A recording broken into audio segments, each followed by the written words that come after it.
Fox 2 News alert this hour, and we have a sad update on a missing teen case from back in April. Peoria police are confirming that 16-year-old Bradley Close has been found dead. Close went missing after leaving work back in April. Police said the teen was autistic and considered him endangered. Earlier this week, remains were found in a remote area near 67th Avenue and Happy Valley Road. Police have now confirmed those remains were of Close. His family releasing a statement saying in part, quote, "This is a heartbreaking end to the search for Bradley. Though this is not the outcome we had hoped for, we praise God for answering prayers and shining a light on Bradley." The family also thanking Peoria police and the community for their help in the search. A widow just wants justice for her husband 4 years after his tragic murder. Nick Cordova was shot and killed while FaceTiming his kids. Fox 10 investigator Justin Lum is live here with an exclusive interview with the love of Nick's life. Justin. And John, Ellen, the tragedy happened in Gilbert back in 2020. The 300-page police report and 911 call leave loved ones with so many questions. Who killed Nick Cordova and why? His widow believes it's time to put pressure on Gilbert PD to make a break in this case.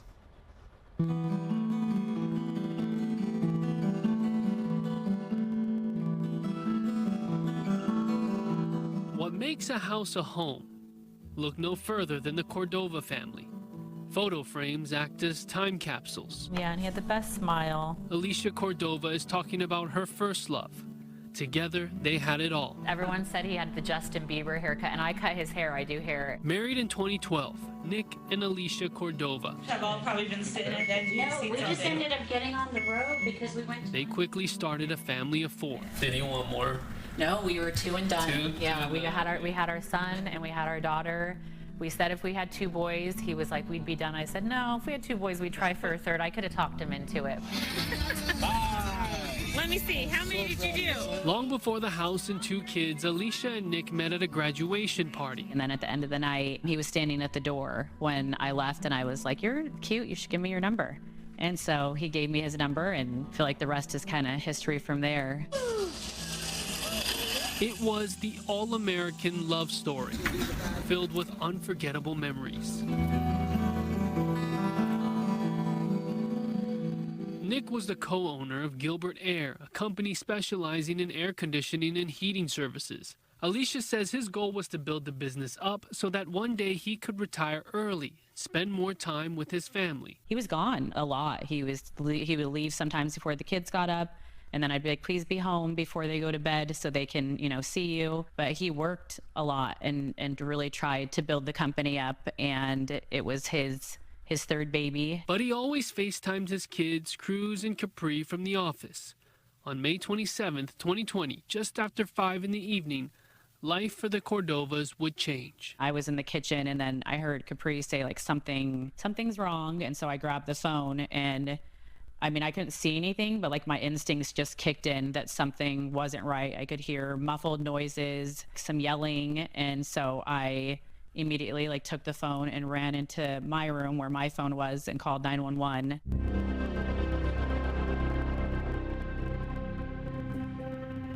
It's okay, Capri. emergency.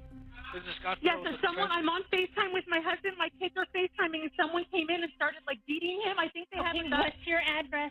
He's at Gilbert Air. And, Yeah, it's terrifying. And I felt helpless because I'm just screaming through this phone, like, someone do something, someone say something. While Gilbert officers headed to the scene, Alicia stared at Nick's office ceiling through his phone camera. I'm pretty sure I saw a black glove or gun above. I didn't hear any shots or anything, though. I could hear him saying, yelling, screaming. Someone was hitting him. Who's there? Pick up the phone.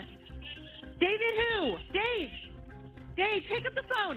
Dave Sweetman had been Nick's silent business partner for about a year. Nick was the one that had stepped up and built the company to what it was. And so he'd come home and just say that they had been arguing about this or that. Their relationship was not, they didn't have a friendship or a great relationship. It was purely business related. Dave! Is he okay? Is he breathing? Dave, answer me! Dave, what the is going on? Nick was found with a gunshot to the head. According to Gilbert police, Dave was detained, placed in handcuffs, and told officers that 2 men came into the office. One suspect hit him on the head while the other shot and killed Nick, Dave said, calling it a robbery, despite a substantial amount of cash left at the scene. Dave turned his own handgun over to police. 2 employees later told police that they left the business just after 5 p.m. and saw nothing suspicious. One of them remembers Nick and Dave having a closed-door meeting, the conversation louder than normal. Alicia, now a widow, blindsided. He wasn't involved in anything shady or any criminal activity. Was there something I could have possibly not have known? And no way, 100%, there was nothing shady going on with him at all. The police report says Dave Sweetman was not a suspect at the time, but his involvement remained unclear. I did text with Dave, who declined to speak on camera about the case, but called this the most traumatic ordeal he's experienced. Just weeks after Nick's murder, Gilbert PD released a surveillance video of a suspect seen at a nearby gas station. He walks into the store, head down, briefly speaking to the clerk, and then walks back outside. This is captured minutes after the shooting. Police say the suspects drove off in a 2-tone red and silver Ford F-150 pickup truck. Gilbert police does have high-quality security footage from inside Gilbert Air, but it's never been released. One unique piece of evidence found at the crime scene was a potato with a hole in it. I do feel like he was targeted. I wish I could say it was a freak accident and someone just came in, 2 guys came in hoping to rob someone and take some money, but deep down, that's not what I think happened. Now more than 4 years later, Alicia is afraid her husband's case is cold. As a widow or whenever you're grieving, it's one day I can be like, okay, I've got this, we're good. And then the next day I'm in bed and can't function. It's been really hard. The ups and downs are unpredictable, just like what happened to Nick Cordova, taken from his family at the age of 40. It's really hard being in this house because this is the home that we had planned to raise our kids together, and he put that tire swing up in the front yard and everything in here we've done together. So it's the grieving process, that's not as hard now, but being in this house, it's the kids are happier, but for me, it's it's like darkness in here, having to live in this house that we planned on growing old together in, and then him not physically being here. It's a lot.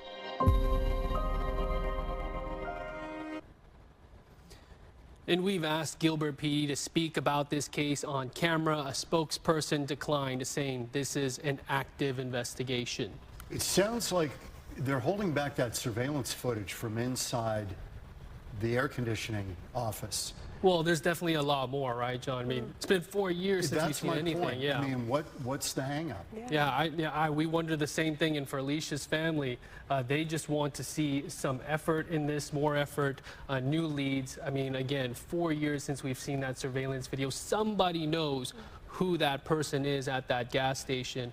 And the report says there were 2 suspects that came in for the ambush. Who's the other person? But that is high-quality video from the gas station itself. And police would not say if Dave inside was assaulted. Have they said that?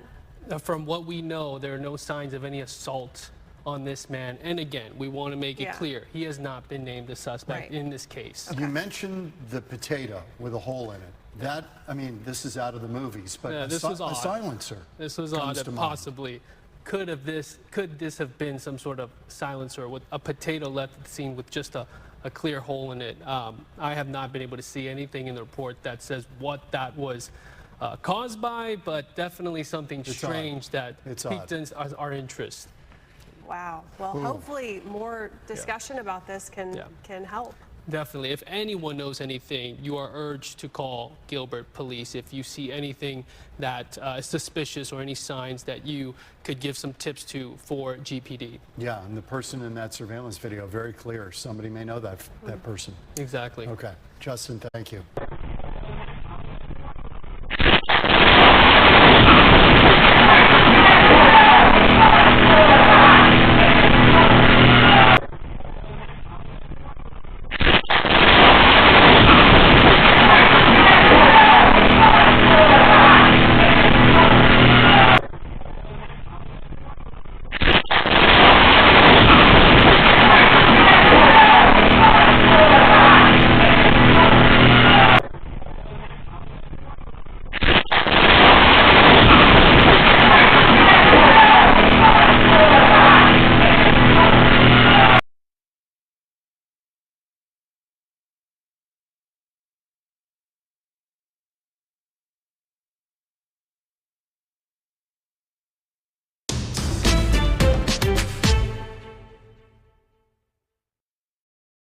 Silent Witness is offering a $2,000 reward for information leading to an arrest in a deadly shooting. Yeah, this all happened after two men were working on a fence near 39th Street and Thomas Road when someone shot them, killing one of the men. Fox 10's Lindsay Regas spoke with those men's loved ones today and has the latest for us tonight. Lindsay.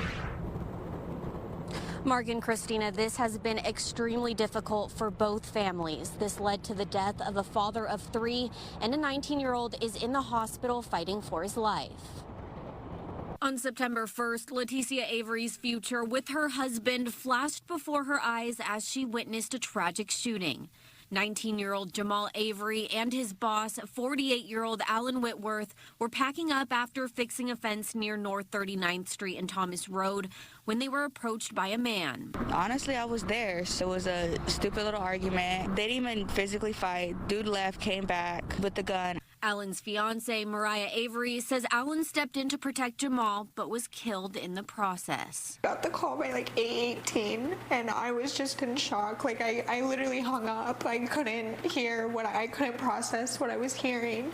Mariah describes her fiance as a person who always put others before himself, one of the reasons why Alan hired Jamal. He had lost his job, and so Alan wanted to take him under his wing and start showing him some electrical and things like that and try to help him out because Jamal's the only supporter in his family as well.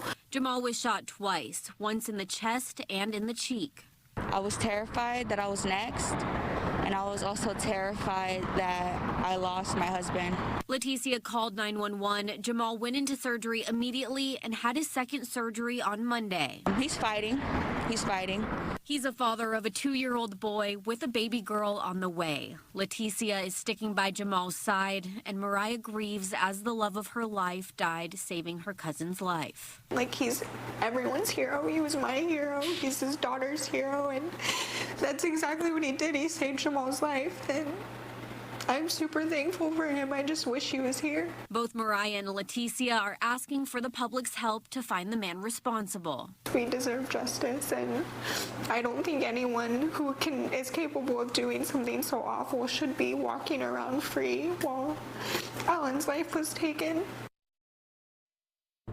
A GoFundMe has been set up for Jamal and his family. You can find that link on our website, fox10phoenix.com. Reporting live, Lindsay Regas, Fox 10 News.